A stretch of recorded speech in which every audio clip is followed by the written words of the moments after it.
Hi, everyone. It's Friday. Time for New Day, New Word. But you know what? Now, let me first tell you, I'm Marsha Grace, your modern meditation mentor. And we are talking about words today. And, I've been calling this New Day, New Word for a couple of years now. But then today, when I was exploring the various definitions of the word we're going to talk about today, I said, this is so much fun, and I just feel like I'm really rocking here with these words and finding them and everything. And so I said, I like the kind of new title for what we're doing, and I'm going to call it "Rocking with Words." Sounds a little more energetic, doesn't it? So I'd love to know what you think. Do you like rocking with words for the title of our what we do here every Friday, or do you like New Day, New Word? I'd love to know what you think. So please, I'll take a little survey here and find out. All right, without further ado, our word for the day, because we're up to the letter T in our alphabet. And the first thing that popped into my head right away is this great word that we use in so many ways, and I'll show you in a minute just how endemic it is in our language and the ways we use it, that we use this word every single day. Everybody, I'm sure. And the word is time. Time. Right? Don't we say, oh, it's time to go, or what time is it? There's just so many ways that we use the word time. And I want to show you that because in my handy dandy dictionary here, my huge Webster's Third International, see the size of this thing? Okay, now there aren't too many words that you can say take up a whole column. You see, but you see there's 3 columns here. Time takes up this whole column plus part of the next column. That's how many various ways they have of expressing the meaning of time. So, so let's talk about a few of them. Oh, but I want to mention before I go any further that for me, time is an even more extremely interesting and important topic because A Course in Miracles, of which I've been teaching for more years than I can even believe. A lot of time I've spent teaching the Course in Miracles, A Course in Miracles. Time is a very, very important aspect of the Course. And there is a reference in the Course, in lesson 158, that I just want to note. We'll go back to this in a minute, but there is, and this is what it says. It says, time is a sleight of hand. Where am I? 158, 1, 2, 3. Yes, time is a trick, a sleight of hand, a vast illusion in which figures come and go as if by magic. So think about that while we're talking about some of the other definitions of time, and then we'll get back to it. So, time, looked it up, and what does the dictionary say? From the Old English, now this is interesting, Old English tid, or tide, I don't know how they pronounced it, but you see, it's interesting because I could see where that connection would come in, because for ancient peoples, especially living on an island, the tide coming in and out was very important to their fishing and and all kinds of shipping, their whatever. So being by the water and watching the tide going in and out, and learning that the tide comes in certain intervals, right? It comes in for a certain amount of time and then it goes back out again for a certain amount of time. So those two become intimately connected, and then we have this word time. But, of course, it means so many other things. For instance, as a noun, now we're just talking as a noun, time is an interval comprising limited and continuous action, condition, or a state of being. Okay? So, there's a certain time. That's a measurable duration. We can measure it. It starts here and it goes to there, and that's the time that something is. It's a period set apart for some reason. So, as we have in the Bible verse, a time to live and a time to die, a time to sing and a time to reap and a time to sow, right? All those different periods of time. It's an occasion. We had a great time, did we not? It was fabulous. And the scheduled moment of arrival, the train is on time, right? We look at our train schedules. If you're a Long Island Railroad rider, you're rushing off to get to the train on time, right? And also a period, this is another interesting way the word is used, as a period that's associated with a famous person when we speak about, and in the time of Queen Elizabeth, right? A period in the year. It's springtime, right? And boy, this has been one weird spring. Here on Long Island, we've had lots of rain and coolness. So today actually is pretty warm, so I'm happy. It's a rate of speed. So it's the tempo of dancing, right? They're marching in time, or they're dancing in time to the music. So we use it that way. It's a definite moment, of course. This is the way we use it so often. I have got to get there by 10 o'clock. I have to be on time, right? On time. So, and you know how old I am. I'm pointing to my wrist like there's a watch there. Does anybody remember what a watch is? All right. And then as a verb, we use it to set a schedule. So he timed his arrival, or we time the racers, the time of the race in the racers. So okay, so there's, you see, and that's just a tiny little part of what I showed you before in the book. All those various different ways that the word could be used. But now I want to go back and address what I read to you before about time being a sleight of hand, a trick, a vast illusion, as the Course says it. Because when I think about time, like for instance, I'll give you an example. So yesterday, no, it was, I don't know, earlier in the week, the sun peeked out for a few minutes and it got a little warm out. So I got excited and I rushed outside and started to clean up in the backyard. And I'm thinking to myself, gee, I have to go do something. And I said, I probably have plenty of time, right? And when I got back in the house, I was almost late for the next thing that I had to do, because I was enjoying myself so much. And you know how when you're having a good time, time seems to fly, right? Time flies when you're having a good time. However, when maybe things are not, maybe you're in a place where you really wish you weren't, or you're doing something you would rather not be doing, and time just seems to drag and drag and drag and go on forever. So that's the thing that I find so fascinating about time, that it's such a malleable thing.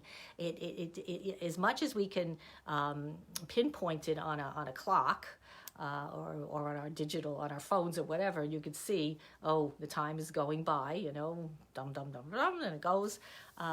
However, the quality of that time, that interval, can be so, so very different depending on where our head is at, right, so to speak.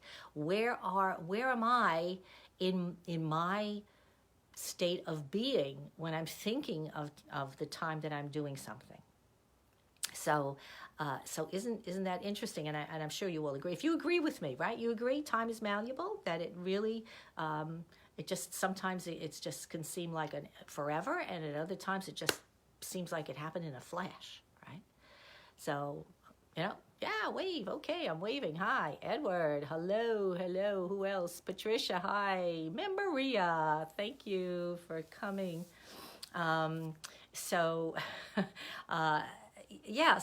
if you agree, please just, put a little thing there or say, yes, I agree. And I love that, because what it says to me is that if time really is that malleable, if it really is a trick in our minds, a way that we, a form, an element, whatever, however you perceive of it, as something that we can, for lack of a better word, manipulate, then life becomes very different, don't you think? Becomes a lot more exciting. Uh, um, I'll tell you another funny story. I had a very bad habit of always, I'm perfect, right? I'm a perfect person. Yeah, right. Well, one of my bad habits is that I was always a little bit late. Not late. Whenever I'd have an appointment somewhere, it wouldn't be that I would be a half hour late or something like that. I always be a little bit late. If it was 1 o'clock, I'd get there at 1:05 or something like that, or 10, whatever. And no matter what I did, I just couldn't seem to get to an appointment on the stroke of the time I was supposed to be there. And believe me, I really tried. I really tried. But it's like, you're ready to go somewhere and you say, oh, I have to do this first. Or I have a few minutes, I can get this done first, because I'm always busy with things. So that would be a problem for me. And I remember one day I was going to a meeting, and they were so used to me always being late, and I get in the car and I realize, oh God, I'm going to be late again. And I almost was going to turn around. I was going to turn around and go home because I said, I'm embarrassed. I don't want to be late again. So, but I said, no, I really want to go to this meeting because it's important. So I get there and I walk in, and they all turn around and look at me, right? And I'm waiting to get, some kind of nasty cracks. And I just said, well, here I am, better late than never. And everybody broke up. They just laughed. They laughed, and we made a joke about it. And I think that's such a great thing, that to be able to laugh at ourselves, to be able to, make light of the ideas that we have in our minds that hold us back from doing the things that we want to do. So it's really important to be aware of how you use your time. That's another thing, right? The management of time is such a tricky business, especially if you're busy. If you have, and who isn't busy today, right? We're working, we have families, we have hobbies, we have, we're working for some not for profit, or we're volunteering something, and so we are always pressed for time. So how do we decide how much time to allot for any particular thing? That's always the challenge, isn't it? So again, this is where, and just to end up with that, after I told you that story about being late, so what I found after that was it became easier for me to not do that one last thing before I left the house to go to a meeting. To say, no, I'd rather be early than late, because that's the way that's how I had to play with it in my head. I had to say, well, if I leave now, I'll be early, and then instead of late. And of course, I never was early, but I was always, then I could get to places on time. So so that's what happened. It became an awareness that I had, a realization, and that's what we want to do. We want to be able to become aware of how we live our life, what we're doing with our time, how we spend it. Are we, and not that we shouldn't have free time, so to speak. I love that word, right? Free time. Isn't that great? Free time to do what? What's free time for one person would be work for another person, for instance, right? So again, everything is relative. But free time for me would be gardening. That would be free time for me, because that's something I relegate to the back of my list, because there's just so many other things that I have to do. So when I actually have time, some extra time, I really look forward to that. So again, it's about relegating things in a fashion that gives you peace, right? Because my ultimate goal is to be calm, creative, and joyful. Right? Those are the three things that make for a rich, rewarding life. And so for me, it's extremely important to be aware of the time that I am taking to do certain things. And I have to tell you, tomorrow I have a friend coming over, a dear, sweet, beloved friend. I bless her because she's actually willing to spend time here helping me clear up some stuff. In my lack of perfection, another thing that I am really horribly guilty of is being a paper collector. And there are just piles of them everywhere, and it used to be great. I used to know, well, if I wanted something, it was in this pile, I could find it. But it's gotten to the point now where that's not happening so easily because the piles are getting taller and they're getting broader and they're just proliferating. So she volunteered to come over and help me get my piles together. So I'm really, really grateful. So Jean Marie, if you're listening, thank you ahead of time. And all right, so that's what I have to say about time. I would like to invite you to think about how you use your time and make sure you're making time for yourself. We're busy. Like I said, we're all busy people and we all have so many things to do, but it is essential that you take care of yourself, that you make time for you, that you make time to do the things that give you joy, right? Because if you're not having that joy aspect, if you're work, and then sleep, that's not a life. It's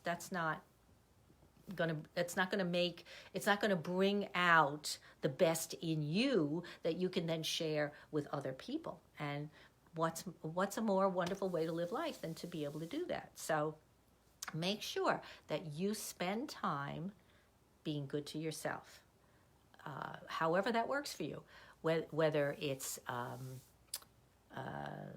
once a day you take 15 minutes or an hour or whatever, or once a week you go to a special, get a massage, or go to whatever, or you take a vacation every so often. Whatever it is, make sure you take the time for you, because you will be recharged, re-energized, renewed, and ready to put some time into your other activities that will be meaningful and helpful, and also give you a sense of accomplishment. All of those things that help to build a good, healthy, and meaningful life, right?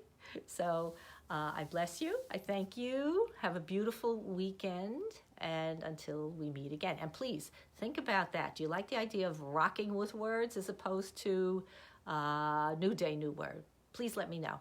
Okay? All right. Until then, bye-bye.